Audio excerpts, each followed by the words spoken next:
Hai, hamster yang suka keuangan. Pernahkah kalian bertanya-tanya bagaimana orang kaya bisa menjadi begitu makmur? Apakah orang-orang sukses di dunia punya keunggulan yang tidak dimiliki orang lain? Apakah ini murni tentang pendidikan yang tepat? Atau apakah lahir dalam keluarga kaya adalah kuncinya? Hari ini, aku telah menyiapkan sebuah video yang menjanjikan untuk mengeksplorasi pertanyaan-pertanyaan ini. Akankah video ini mengungkap semua rahasianya? Mari kita cek. Coba lihat orang kaya. Bro, mereka akan mengirim 2 pesan teks, tidak melakukan apa-apa, mengirim 3 pesan teks, lalu melakukan beberapa kesepakatan di sana-sini. Dan kenapa mereka bisa begitu jauh di depan? Karena mereka tahu sesuatu yang tidak kamu ketahui. Dan itu bukan soal kerja keras. Ini soal bagaimana kamu memposisikan pikiranmu, bagaimana kamu berpikir, dan bagaimana kamu beroperasi. Kenapa Jamie Dimon, CEO JP Morgan, kenapa dia pada usia 27 melakukan kesepakatan senilai 100 juta dengan Warren Buffett? Dan ada pula orang-orang 27 tahun lainnya yang bekerja di McDonald's. Apa yang membuat mereka berbeda? Ada perbedaan besarnya, dan itu ada di sini. Pemikiran yang menarik, kan? Mungkin ini terdengar seperti argumen yang agak abstrak, tapi jangan meremehkan kekuatan berpikir kreatif. Seringkali, saat kebanyakan orang melihat krisis dan hal-hal negatif, sebagian orang dapat melihat peluang dalam situasi semacam itu. Aku juga ingin menyebutkan hal lain. Jangan berkecil hati jika kamu mendapati dirimu bekerja di McDonald's.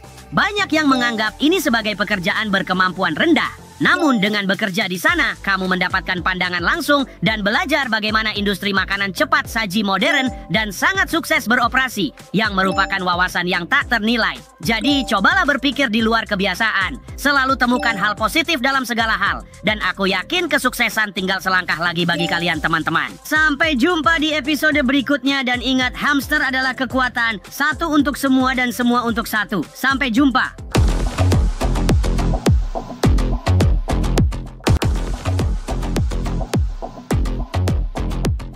Halo, sobat hamster pencinta keuangan yang terkasih. Bagaimana keterampilan belajarmu? Kita sering mendengar bahwa untuk sukses kita perlu belajar, bukan? Tetapi bagaimana jika aku memberitahumu bahwa orang kaya dan sukses cenderung belajar berbeda dari yang lain?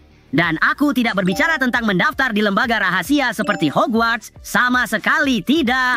Aku harap kamu sudah siap dengan buku catatanmu, karena kamu akan melihat video yang mengungkap rahasia belajar dari orang-orang sukses di dunia. Mari kita mulai. Inilah bahasa dari orang miskin. Aku akan mencobanya sekali atau 2 kali dan lihat apa yang terjadi. Orang itu bilang, baiklah, aku akan memberinya waktu 30 hari. 30 hari, kamu bisa menebak saldo banknya. Jadi inilah salah satu hal utama yang harus dilakukan mulai besok. Lihatlah rencana permainanmu. Jika itu tidak dipenuhi dengan aksi besar-besaran, ubahlah. Kamu harus memiliki rencana permainan yang lebih baik. Rumusnya benar-benar bekerja seperti ini. Lakukan tindakan masif pada ide yang baik. Sekarang inilah kuncinya. Jangan menunggu sampai kamu belajar 2000 atau 3000 hal. Karena dengan begitu kamu akan menghabiskan semua waktu. Jangan biarkan pembelajaranmu berakhir hanya pada pengetahuan. Kamu akan menjadi bodoh. Biarkan pembelajaranmu mengarah pada tindakan. Kamu bisa menjadi kaya. Wow, seperti yang aku janjikan, ini bukan tentang Hogwarts. Tetapi, tidakkah kamu merasa ada sesuatu yang ajaib dalam kata-katanya? Memang, hasilnya bisa berubah drastis jika kamu mengubah pendekatan. Kamu bisa menghabiskan bertahun-tahun mempelajari sesuatu, mengetahui semua teori dengan baik, tetapi tidak pernah benar-benar menerapkannya. Namun, jika kamu belajar dan bertindak secara bersamaan, kamu mungkin membuat kesalahan, tetapi itu akan jauh lebih berarti daripada hanya teori. Bagaimana dengan kamu, sobat?